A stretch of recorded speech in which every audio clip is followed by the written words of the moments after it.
We're live. Oh, I know we're getting there. But we've got a great conversation we're about to have. Hey, y'all, it's the Sick of This show with Nick Perro, my good friend and co-host, as typical and usual, Lawrence Winterman. And we're special guests today with Dr. Stephanie Wilson. Hi, folks. Um, and we're super excited to get the chance to talk to you today because one of the reasons I brought you on was because, or asked you to come on, was because you host a podcast yourself, and you're part of a larger group of podcasters who are working together to spread messages. And we were just talking about here at the beginning about spreading messages and working together and cross-platforming each other. And I thought that was a great entry point into who you are and if you could introduce yourself to all of us. So, everyone, I'm going to refer to her one last time as Doctor, but Dr. Stephanie Wilson is joining us this morning. Good morning, and it's nice to introduce you to everyone. Well, I am so happy to be here. I hang out with you guys virtually a lot. My name is Stephanie Wilson. I host the Freedom Over Fascism podcast, which also is on Substack. Um, and my my goal is to get us thinking about more than the news of the day. I want to think about what it's going to take to get past this moment, but what it's going to look like when we do, because we're never going to get to a place where we want to be if we think we're going to go back to what was.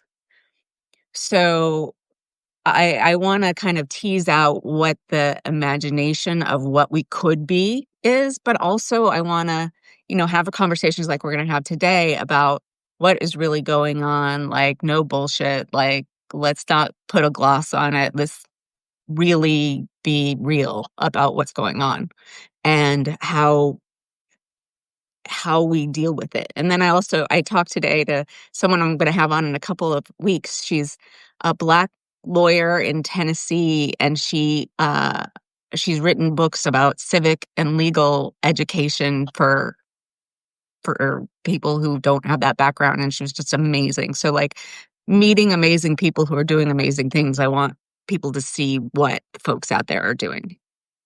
That's awesome. And I love the idea of connecting and building each other up and working with each other. Um, I'm going to say this from what shouldn't be a place of privilege is white men needed to step up and are starting to step up, and we're starting to see that on our side. Is I get to say that from a place of privilege of I get to be one of the good guys who are talking about things. At least I find myself to be one of the good guys. People may disagree. People may disagree that we're the good people, but we value human life and we're pro life and pro people and pro humanity. And I wanted to ask, what are your thoughts maybe about taking back words and framings of discussions? Since we're a pro-democracy space, it's not a Democrat, it's not a Republican, it's not a progressive, it's not a conservative. I'm a conservative and a progressive. Like, I want to conserve the Constitution and I want to progress our rights. Um, and so, can you talk about like maybe how you approach things from a framing standpoint and how you choose to use your words? I'd love to. I think that um, the pro-democracy side, we first of all, I am very glad that you said that you uh, believe in conserving the Constitution, because people that we call conservative are nothing close to conservative, right? They're blowing things up. So I like to never refer to them as conservative because they're really not. And I think we cede cede the ground to them rhetorically all the time, way too much. Um, we they called that big budget bill this big beautiful bill, and by repeating that, we're having their conversation. We're not having our conversation. And our conversation needs to be about how that will kill people, right? Yeah. Our conversation needs to be like much more real and not falling into the trap. I mean, so we'll get to what happened yesterday. But uh, the other side seized it within moments to paint this as a problem of radical liberals, which we all know is a crap. But they were fast, and now they own the narrative. Well, they think they own the narrative. I don't think they really do. Um, to be honest, I think they want to own the narrative. I think they're really trying Yes. hard to own the narrative on this one. Um, but it was Charlie Kirk who died, and it wasn't an assault rifle that killed him. It was a bolt action hunting. It was a hunting style rifle. It was a weapon that was shot with precision. Yeah, it's not the best shot in the world. There are more precise shots that could have been made, sort of been made if they were whatever. I don't, I'm not condoning the violence. Violence isn't the answer. He didn't he didn't get to account for his actions because he was taken through vigilante justice. And that's not justice. That's denying him the right to life, liberty, and the pursuit of happiness And accountability. and accountability. And that's a huge thing. Is he he was taken, well, just I don't want to spend too much time on Charlie Kirk or the shooting specifically, because there was also another shooting yesterday Yeah. that less are people are being talked about. It's also an important point to make that note that that was also not done with an AR-15 yesterday. No, I don't think yesterday's shooting was staged. And if it was, I mean, I fucking hope. I mean, I hope not. We could go down that rabbit hole, but right now it's meaningless to go down that rabbit hole until there's more evidence that comes out as to what happened on the shooting. They found a weapon. They found reporting from the FBI is they have found the weapon and that they have found a footprint, handprint, and forearm print. And Okay, sorry, guys. oh no, you're fine.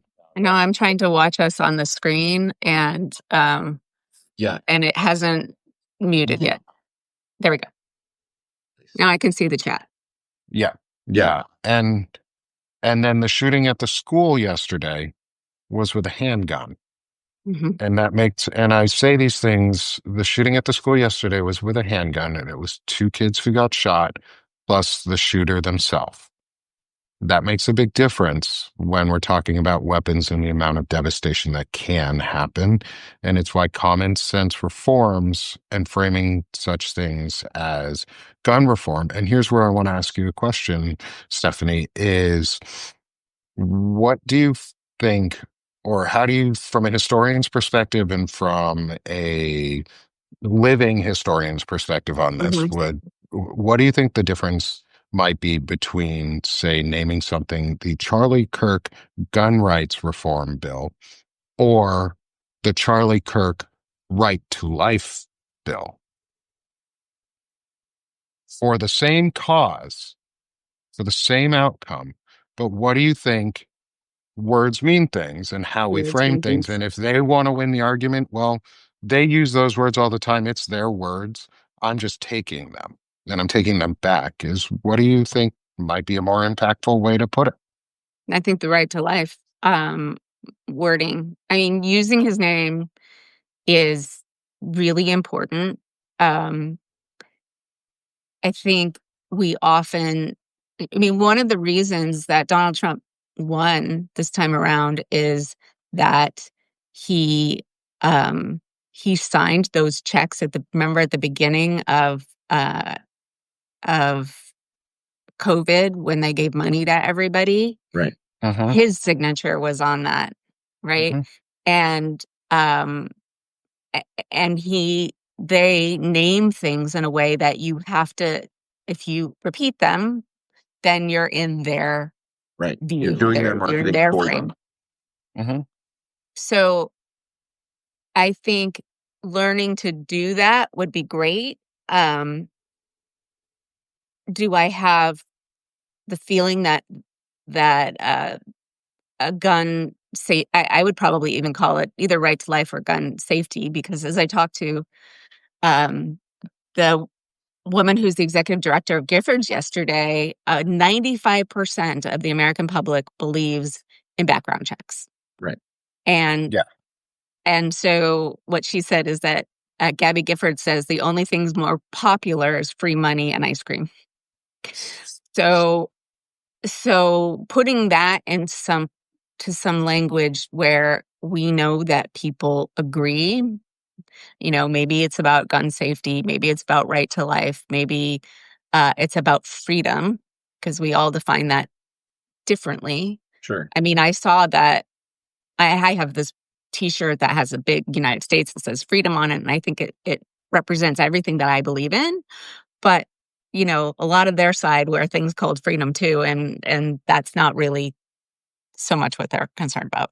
Right. We've Yeah. talked about this idea before that, the first rights that were guaranteed to us by our founders in the Declaration are life, liberty, and the pursuit of happiness. And currently, with 400 million guns in this country, the argument could be made that we actually don't have any of those things. Like, we're not truly free if we're afraid to send our kids to school because they might be murdered, or we can't go to a movie theater or, an event on a campus at a university without fear of gun violence. So I think there's a narrative push there too, right? That we're those kind of fundamental rights are being impacted by this out of control albatross of the Second Amendment and absolutely unregulated proliferation of weapons of war. Yeah. Absolutely. But there's one thing I want to add is that we, as privileged white people, think that we maybe had that at some point, and a lot of Black people in particular have never had it. That's They such a have great point. never have had freedom to, um, you know, to live without worrying about getting pulled over and having their kids taken away, Yeah, or I saw a clip with Angela Davis this morning, and she was talking about violence when she was growing up and how people ask her whether she thinks political violence is good, and she was like, "Why are you asking me? I'm the one. My community is the one that's getting bombed. Like that's not a question for me. It's like blaming the victim." So Yeah. I think we often think that we lived in a country with equal rights and where everyone was equal under the law. And I think that is a fantasy. right. Yeah. No, I would agree. And I also think we live in this fantasy that specifically it's a white problem that we have to address right now. And specifically around guns, white problem on guns, most specifically at the moment, is whoever the shooter was, I don't care. Overall, what is it? 99.9% of mass shootings or more plurality of nines is um is are perpetrated by white men. And nobody ever wants to talk about that. Nobody wants it's everything except for the two things causing it, which are white men and the guns. And the underlying issue behind that is we're also having all of our freedoms and rights taken away, causing people to become radicalized and more polarized and more extreme. And at the same time, your healthcare is being stripped away, and your retirements are being stripped away, and your communities are being attacked. You're being marginalized, no matter which side of the aisle you're on, you're being marginalized. You're being otherized. And I think that's why I'm glad to have you on here talking about this, especially in this way, is bringing people together in this time and how we can do it. Because my fear, and I don't know if this is so much a question, but I hope you can pick up on some of maybe the underlying idea of it, is my fear is that if we continue down this path, that we're just going to otherize and demonize each other into the thing that we're trying to avoid? Sadly, I think it's too late for that conversation. I think it's already happened. Um, I think that if it were up to pro-democracy people and the people who love multicultural, multi-idea democracy, it would be a lot less. But because the people who want to divide us in order to rule us and want to demonize us in order to um, take all our money and our rights and build power, um, I think we might be beyond that question. I think we might, we're there. We're the the other side has weaponized political violence for a really long time. And Yes. while we end up saying violence is never the answer, we've been falling all over ourselves for the right reasons, saying this, we don't wish that he was dead and this is never a good thing. But a lot of it is because this regime has advocated and incited political violence daily. I I Well, and wonder, Trump did it again last night too, right? He didn't well, Uh-huh. yeah. de-escalate the situation. He escalated in the Exactly. hours after the moment happened. Well, Right. I wonder right now, not so much that it's not too late or that it is too late, is because I know the threats of violence and the acts of violence are going to escalate. Like, I'm not dumb. Two, I was in the army. I know how these things work. And I listen to people like Chris Goldsmith when they say the next step is escalations in political assassinations or targeted events on big name personalities first, um, and death threats. I mean, I already got my first in a not in a not public way either. The person did it in a chat response on the Krasenstein um, chat group when I posted the thing about Charlie Kirk. His rhetoric causing the environment in which he got shot in. He caused this environment. Donald Trump caused this environment. I think we should be naming them very, very loudly and specifically on who is causing and naming.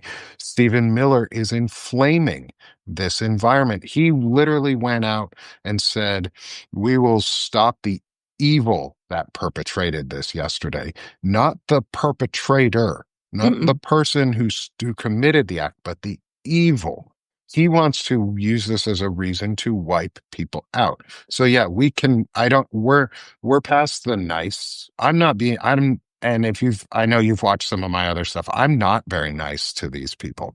I'm not pleasant. They wouldn't enjoy me in a room. Like, I would be mean to their faces and I would call them testicles. And Stephen Miller is either a uncircumcised penis or a circumcised, or he's an uncircumcised penis, like sort of just like squeezing his head, worming his way. Maybe he's the brain worm that ate through RFK and didn't finish the job.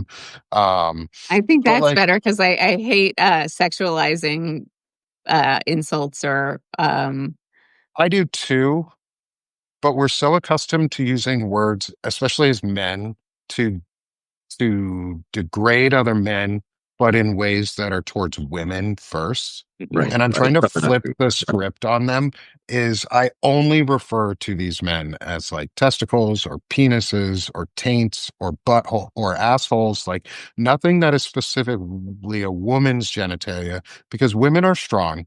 Women birth children. I talk about this all the time. It's like, I could not birth a child. I cannot imagine what that pain would feel like. I was there when my wife gave birth.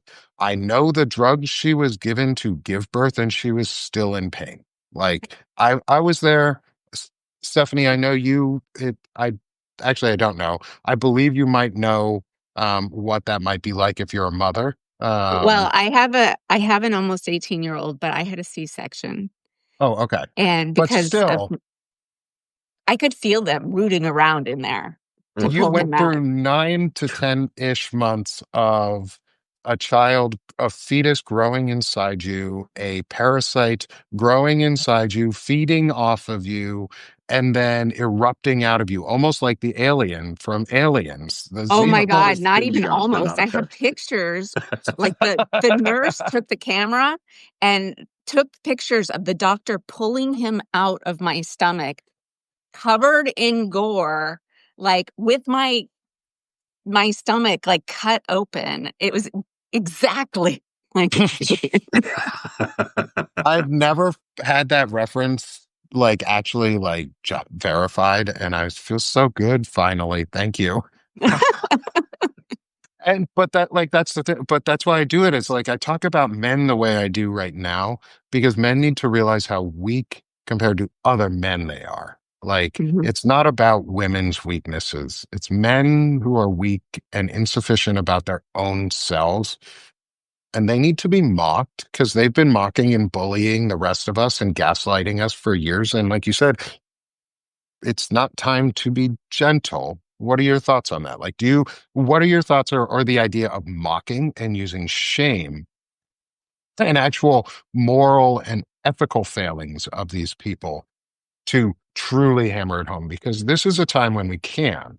Like, they're attacking us for things we don't do, yet they're pedophiles and disgusting human beings. Do you think we should be attacking them just outright on that? Not assaulting them, but verbally attacking them on it. Yes, but I would qualify that by saying they have no shame. So trying to shame them, I don't think is effective. What we could be doing is be calling Trump, President pedophile, and Right. calling uh all the all of the people who are defending him, senator child rapist, or you know so I Mike think that Johnson, protector of pedophiles, right, right, pedophile speaker or speaker, speaker whatever. for the pedophiles. That's right. Yeah, Well, Tracy in the this we chat knew just said already because Peter it's POTUS. hmm? pedo POTUS or the pedodent. Exactly. So I think stuff like that where we could maybe make it stick, but I think that people, Democrats in particular in power, don't have the ovaries to do it. You're right. You're right. Because if Yeah. they have the balls to do it, which is why they don't do it, because balls are soft, weak, and easily squeezed. When you do, you manipulate the fuck out of them. Like they're weak men. Right. We're waiting for Schumer to pre-capitulate on this CR coming up, right? Like Yeah. we all know what he did last time, and Mhm. do not expect him to have the ovaries to actually shut down the government and make the Republicans kind of own the current crisis. Stephanie, I'm curious. You talk about reframing the conversation like that reframe of president pedophile is great. What are some examples that you've got of maybe other ways that we can flip the narrative and reframe the big conversations that are happening in this country right now? Okay, so where do I start? Okay, so for this budget, Yeah. we shouldn't be calling it a continuing revolution resolution. Nobody knows what the fuck a continuing resolution is, right? It's a MAGA murder bill, or it's I refuse to fund the murderous regime that is kidnapping people and trafficking children. So I think that by retreating into we're all dialed in and know what the CR is, and we know who Schumer is and what they're doing and why he might capitulate early, but we're not taking advantage of what is really going on and speaking very strongly to it.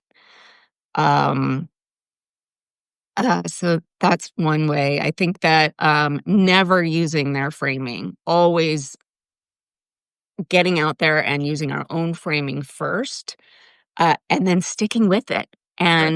and everybody using it as opposed to my messaging hero is Anat Shankar-Osorio, and she's amazing, right? And what she always says is a message that isn't heard is by definition ineffective.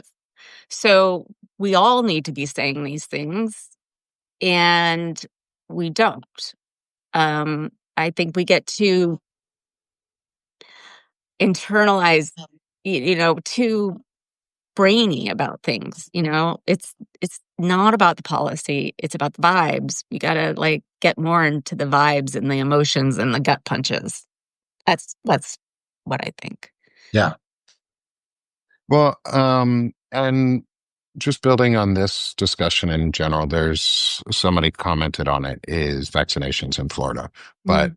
as a parent, what are your thoughts on um, the dismantling of the Department of Education and child health services and just child protective services for education and mental health rights? Um, how do you feel about that? And what is your message to other, or what might be your message to other parents on how you're approaching it for your kids? Okay, so I have a confession to make. I, at the beginning of COVID, pulled my kid out of public school because it was a fucking disaster and put him into private school, a religious, pluralistic private school. So I obviously have a stake because it's my country and it's my people, but I don't actually have to live that. I live in Massachusetts where they just raised enough money and wrote a prescription for everybody to get every vaccine ever invented. And our gun violence is much lower because we have much stronger gun laws. But the idea that, I mean, public education was initially created to educate citizens on how to be citizens. Right. And so the idea that we're gonna, well, it's all about the idea that they are trying to destroy this country from within. Every Yes. single one of those things, right? He, they want to destroy this country. For what end? I'm still not sure. I mean, power, money, Sure. but beyond that, maybe that's enough. Right.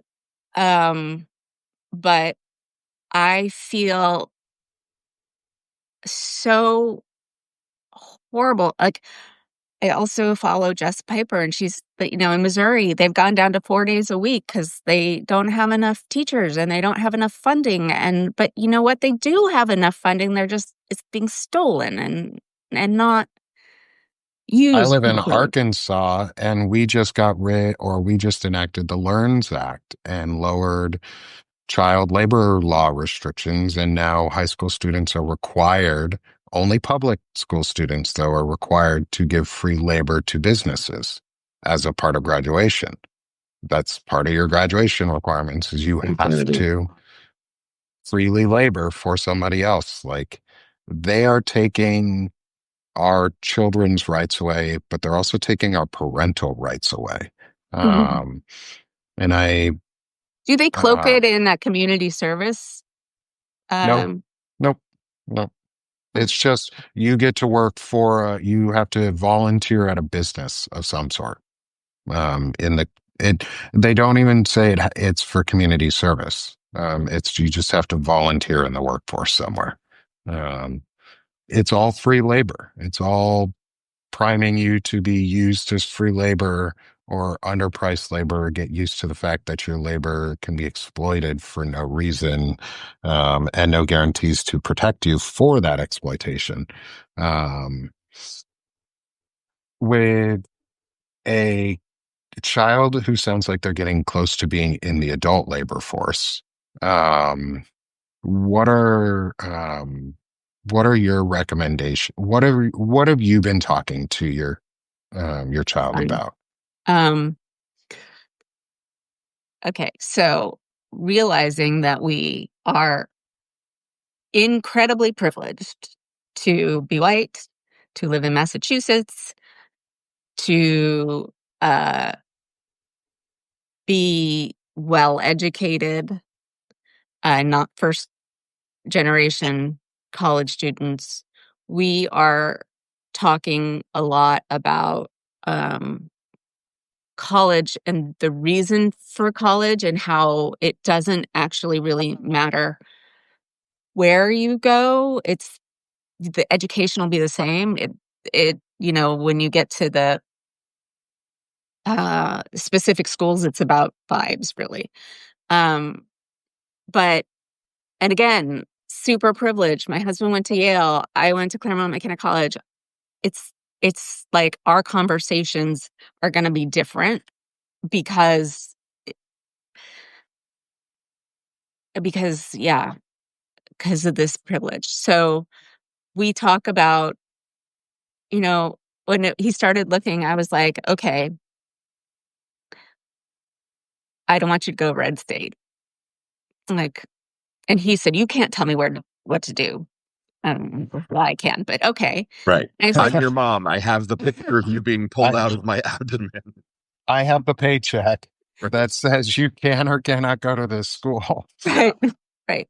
But when I said, well, do you want to be in a place where trans people are targeted? Do you want to be in a place where if you get somebody pregnant, they can't get an abortion? Do you really want to be in? And then he was like, no, no, no, no, no. So, so it's about learning how to be a grown up. What does adulting mean? How do you advocate for yourself? How do you manage extreme anxiety and neurospice in a world that's not built for it? That's a lot of what we're doing because my kid is super smart, but he's neurospicy. So, which he hates that term, but Hey, I'm um, neurospicy, so I'm neurospicy too. I mean, we all we all have our yeah. own different spice. I've never been diagnosed, but I mean, it would explain some things. Right? Well, I feel like Gen X were like really good at executive function because if we didn't do it, nobody was going to do it for us. Right. We had to. We've been trained on how to adapt to literally any situation because we just didn't know what we were going to walk into in Exactly. school, in work, in life after we got home with our latchkey. Yes. And I'm lucky because I'm a millennial. I got to just be blamed for the housing market crashing while I was still in high school and being gaslit since I was in. And I was like, huh, this kind of sucks. Well, I think that's why I fit in with you with Gen Xers because it's like we don't know what's going to happen next. We've had terror event or end of the world event since I was in middle school when Y2K happened. Like we've been living in like these weird cult times since Y2K, and Right. nobody really wants to admit it. Well, Oh, let's go back. Lawrence, where were you when the Challenger exploded? I was at Pizza Time restaurant because we had a half day for exams on that day. I was in South Florida. We could literally see the contrail from 200 miles north and how it stopped. And people ran into the restaurant and said, the Russians blew up the space shuttle. I Yeah. remember vividly. Yeah. And I remember going home and sitting in front of the TV and weeping For hours, right? for hours because it was absolutely heartbreaking. Krista McAuliffe was on that flight, the first teacher Mhm. in space. And yeah, that stuff like that has shaped our generation from the beginning. Going back even further, we grew up with the existential dread of nuclear war. Mhm. Oh Even yeah, but though, we could save ourselves by going under the right, desk. right, yeah, we could duck I and never cover under the understood how desk. that was supposed to help you guys. Like I I understood like the refrigerator thing, get inside a big like right, aluminum box, and maybe we if you don't get fried and zapped when you're like cooked alive, maybe it might help you. yeah, I Well, think it was so just so that future historians could more easily find the ashen remains of Oh, so it was more like a Pompeii, but like in like right, structured right. yeah. percent. The Like the alien visitors could say these poor schmucks incinerated themselves, but look, here they are all under these desks. It must have Let's been study some them. religious ritual that they were doing at the time. So in my mind, it's conflated because I grew up in Southern California. So we had earthquake drills where we got under the desk and like covered up our neck Right. because that was going to save us. Right. Because if a If, giant beam falls from, the building above you onto your neck, that's going to help. yeah, exactly. So Sorry, I got us way off track. I No, no, no, no, apologize. it's good. it's good. It's good to have humor right now too. That said, with the imagery of giant metal beams falling, it's also a day of more like remembrance in the country, which we haven't talked about at all because other shit has been going on that has been incredibly destructive. Is today's 9/11. Today, the Twin Towers fell in New York. Multiple planes were either crashed or shot down or however they ended, but were targets of terror attacks to incite violence and tear apart our country, which then led to the explosion of Islamophobia and hatred towards groups in the Middle East, has put us on a track towards the authoritarianism in the country that we see now. Like, let's acknowledge what we should have learned from all of this is we had the choice to not go as destructively far after 9/11 as we did, as Netanyahu has done after 10/7. Nobody has learned because they don't want to learn, because that's not the lesson they want to learn. They have learned the lesson they care about. Robber barons and oligarchs and ultra wealthy don't care about us, but we do. And I care that I watched in sixth grade, I think it was, fifth or sixth grade, on TV in school, the Twin Towers falling and people jumping out of towers as a child. Like, talk about things that fuck people up. Yeah, we see shit like that now all the time. That should sadden and scare people so much more than it does. Like, people are like, oh, violence. Yeah, like, oh, we've glorified violence so much that if the Twin Towers fell today, half the country would cheer for it. I think that's true. I was in grad school, so I'm feeling really old right now. And I was in like eighth grade when they brought in the TVs for the Challenger thing. So um Yeah, we watched it live on TV in school. I remember being in class, everyone sitting there. We had a TV in the corner. mhm. It was a small little tube TV mounted on the wall, and we watched the whole thing, and then we all went home. Yeah. I'm a 1970 baby. I'm a little older than both of you. So for Well, me, I'm that's 72, so not that much. okay. Yeah. I remember 9/11, waking up very, very early, even though I was on the West Coast, and watching the towers fall, literally on live TV. Yeah, shit like this scars people. It has molded us as generations, of citizens of this country.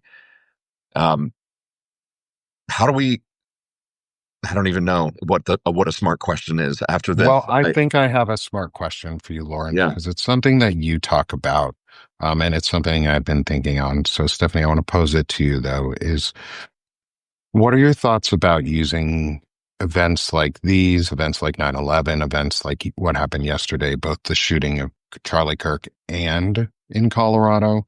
What do you think about the thought of it is our responsibility as adults to break generational trauma Oh, and yes, break Nick. generational Absolutely. violence? Absolutely. Um, and I think it's also our responsibility to make it clear that it's a choice. This is a political choice that this country has made.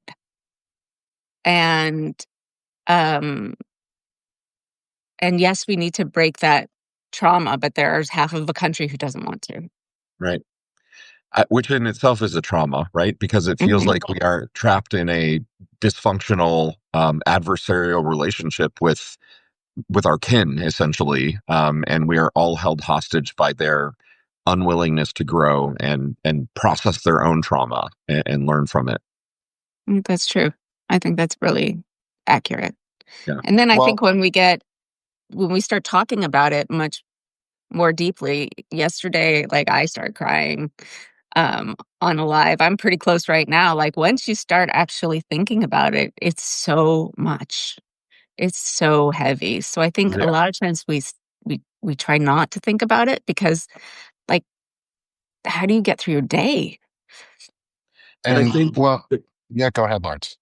well, I think there's kind of almost like a meta trauma that's occurring too, right? Because we elected Obama, right? And I remember kind of the hopey, changey vibes that happened with that, the good vibes, which you talk about in your writing, Stephanie, which I think does win us elections, right? Good vibes is almost better than good messaging. But it seemed for a moment like we could evolve beyond um, the path that we had inherited in those moments. And the Trump years, this last 10 years has taken that hope away from us. You know, we're in a place now where it feels like we are retrograde. We're going backwards. And it's harder to process your trauma when you feel like you're losing ground and you just have to kind of cling to the edge of the cliff to not go over. How do we break through? What are the good vibes or good messaging that can break through this sort of collective nightmare that we're all in? Yeah, I don't know. I mean, I think Sorry, what we're asking you people like the biggest, heaviest, solve all of our problems, all of our Dr. problems Wilson. right now. As a historian, Dr. Wilson, please provide us As a your input. historian, we are truly, truly fucked. Okay. But I mean, that's You know okay. what? Yay. That means our intuition worked, right? Like, I Right. feel like Yes. there's a moment of liberation where it's like, yeah, you know what? I've been pretty sure that we're fucked. And so great. I have a professor of history, or sorry, a doctor of history telling me my intuition is in fact correct. Yeah. And you know what? Thank you for saying, just being blunt with your own opinion on it. Even if somewhat in jest, I think that's okay to say. We're fucked from a Not in historical jest. point of view. It's No, not I just. know. I know, but even like I wish it was, is we're fucked, like you said, Lawrence, that's liberating. It's liberating to know, just like as a chronic illness suffer, it's liberating to know when you have a diagnosis because then you start moving forward. Then you can make a plan. So we're fucked. Okay. So what do we do from here? Do we sit here and do we wallow in our misery and say we're fucked and do nothing about it? Or do we speak up and continue to speak up about it and ask for things like the right for life and stand for them and maybe frame things in ways that aren't being expected? Um, And there was something, shit, damn it. I lose my track because I have fibro. So I had a really good question based off of something Lawrence Well, if had you were a said. menopausal woman, you'd lose your track all the time too. So, Right. Oh, Or okay. sleep Well, deprived because we're living in a nightmare reality timeline that somehow we shouldn't be in. Yeah. but not yeah. to downplay your fibro because No, no, I no, no, get no, it. no. I think it's a great comparison though, because it gives a frame of reference for other people to be able to base it off of too. Is if you don't have chronic illnesses, find something that you know, maybe in your life that is an illness or an impact on your life that might be comparable, and then imagine living with it. And I think that's a maybe a good Beth. I'm fucking sorry. Like Beth just said, friend, I'm menopausal with fibro. Beth, like yeah, girl, lots of ma'am, empathy. ma'am, Oh madam. God. I yeah, I'm sorry. Like you got double fucked right there, right now. Yeah. But like with messaging, do you you live in a blue state. We live in red states. And I wanna approach this from because we talked about biases and confronting our own biases and how we approach messaging and how we can do it in an earnest and honest way and maybe something that actually connects with everyone. How does your community, maybe not you specifically, but how do the people and those around you vibe about people who live in red states in general? And how can we confront that? Because there's a lot of us who live in red states that aren't that image, that are close to the majority, that can really make a difference if we don't push people away. But what is it? What are the blue states, and what are from people you know? What are the vibes around those of us in red states? Are we abandoned? Are we hopeless? Are we in need of help? Like, what is the overall vibe, and where can we go? I think this is a multifaceted question. I think that first of all, a lot of us feel like we're supporting the rest of the country. And I think that makes people in red states who are not actually reaping the rewards of the federal money that they get because the people in charge are stealing it and not taking care of what needs to be taken care of.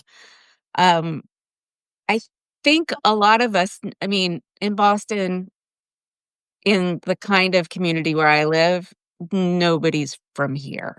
I mean, I live in like one of those overeducated, everyone went to MIT, like nobody's from here. It's very diverse. So I don't think there's this insularity about it.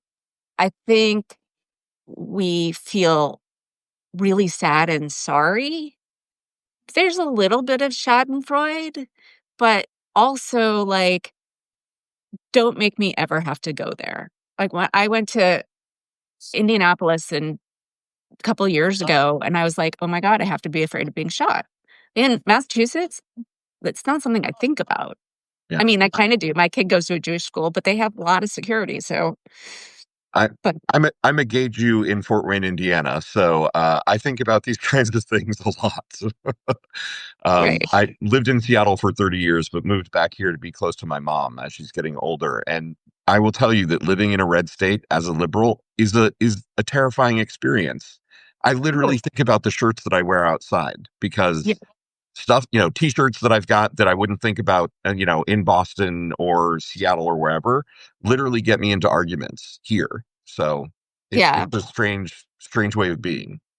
Right. I have a friend that I've worked with for several years who lives in outside of South Bend.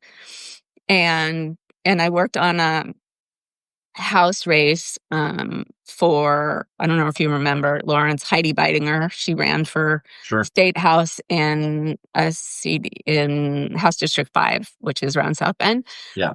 Um, my friend Mary grew up here in Massachusetts, and she moved to South Bend right at the beginning of the COVID, and she is crawling out of her skin, Hmm. like, and hates it so much. And I think there are probably a lot of people who don't know any different and are sort of beaten down. Right. I think people who have lived in different environments are probably just completely beside themselves because they know what it could look like. But then there's people like me who are like, "Oh, do I leave? Like, what do I owe this country? Should I even stay here?" But, all my family's here, so I'm probably not going anywhere. Right? Like, Yeah. there's And always something that, like, I think about Canada, and unless we invade Canada, Canada's a pretty freaking great place to be, Right. but they don't want us. maybe is that something that we need to actually work on? As you said, a point there is, you said, what do I owe this country? Um, Maybe I think we need to actually ask that question and define the answer of what we do owe this country. And I know Lawrence has proposed things like this is, what do you owe this country as a citizen? Well, you owe your defense and support of the Constitution and upholding the laws and bringing them forward and progressing the laws for current and living generations and upholding the values and sanctity of life and the declarations that we have given. Do you think, or would it be worth considering maybe reevaluating that for yourself, maybe as an internal bias of, or asking these in open discussions, not even as a bias, but just as a question for ourselves is, do you think it's worth continuing to evaluate that question on what we owe this country and really define it, because they've stolen patriotism. But patriotism to the far right fundamentalists is not patriotism. It's nationalist perversion. So do you think is now the time that we step in and define patriotism Oh, again? for sure, for sure, for sure, for sure. Absolutely. Because we really are truly patriotic in the way that I think America dreamed that it was and could be, but never was. Right. In terms of what do we owe this country, I think that's a personal question that everybody needs. Like, do I owe it enough to vote? Yes. Do I owe it enough to like do all the things I do? So far I've judged yes. If I were somebody else, I don't know. Like if I were African American, I don't know. Like I think that's a really important question that everyone needs to sit with for themselves. I know we're running out of time, but Jill Lepore has a book coming out next week called We the People about how strict construction and originalism has kind of stifled the Constitution. Scalia basically advocated it was dead, and we've kind of fallen out of this idea that it's amendable. I have this crazy pipe dream that we need to advocate for an amendment that kind of overrules the Second Amendment. Is that crazy? I guess is what I'm asking you. Like, should we be advocating for the amendment of the Constitution at this point? I know that it's hard, but I'm just trying to find a big idea that we could get out there and rally people around. What Is do you it think? radical enough? Yeah, Right. I think I think re-socializing the idea of amending the Constitution yeah. needs to happen. I love Jill Lepore. I didn't know that book was coming out, so I will Next go week on the 16th. Yeah. yeah, I'll pre-order it. And if you know her, I would love to have her on. I mean, my God, yes. Can we all reach out to her and whoever gets her, invite the others? Yeah, Because, yes, let's that would do be it. a fascinating conversation. That would be. Uh, I mean, the fact that we couldn't even get the ERA passed Right. is sickening. Um, so yes, I think for me that goes in the category of if we get to the other side, how are we going to imagine this place? Yeah. And how are we going to make it so? And I Um, guess maybe it's is it worth right now in this moment loudly and consistently until we get to the other side, providing a message of what we're for rather than just what we're against? 100%, 120%. That's totally what we need to be doing. What are Yeah. we for? Yeah. And so, Stephanie, this has been a wonderful conversation for this I morning. Thank you so much. And I'm also excited to say that I get to talk to you next week too. on Monday. So, everyone, please come back on Monday at 11 a.m. Eastern Time. I'm going to be having a slightly larger discussion with Dr. Stephanie Wilson, the author from Descent in Bloom, my good friend Soso, and maybe one or two others that we might try and pull in for a chronic illness discussion, something less political but very pertinent to our lives. And also very political because Robert F. Kennedy Jr., the brainworm guy, is trying to kill all of us, and disabled people are top on that list of others and deplorables. So it is kind of pretty pertinent. And so I'm super excited to see you again, Dr. Stephanie. Can you plug yourself for us so everyone knows where to find you and what you do? Okay.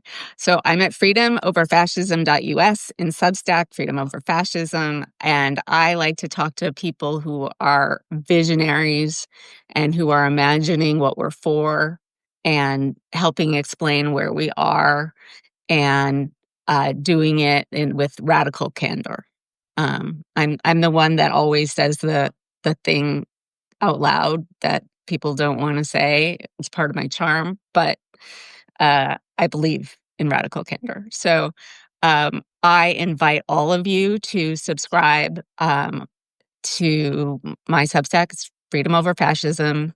And I write stuff, I interview people, I do lives, and I welcome all of you. And this has been an amazing conversation. Thank you so much, Nick and Lawrence, for having me. Anytime you want me back, I'm here. Oh, thank Amazing. you so much. Thank you so much, Lawrence, Stephanie. any last things? How could I? No, absolutely not. Dr. Always Wilson gets putting the you last on the word. spot. Always putting you on the spot. Okay, So for again, everybody, call me Stephanie. Okay, there we go. That's my so last word. we've got Stephanie. Thank you again, everyone. Please subscribe to all three of us. We will see everyone at some point soon again. In half an hour, Lawrence and I will be back on for Knights of the Rainbow Table. And as always, let's stop being sick of this shit and let's start doing this shit. So see you all on Great. Monday. Thanks. Thanks, Stephanie. Thank you. Bye. Bye. Thanks, Lawrence. Thank you.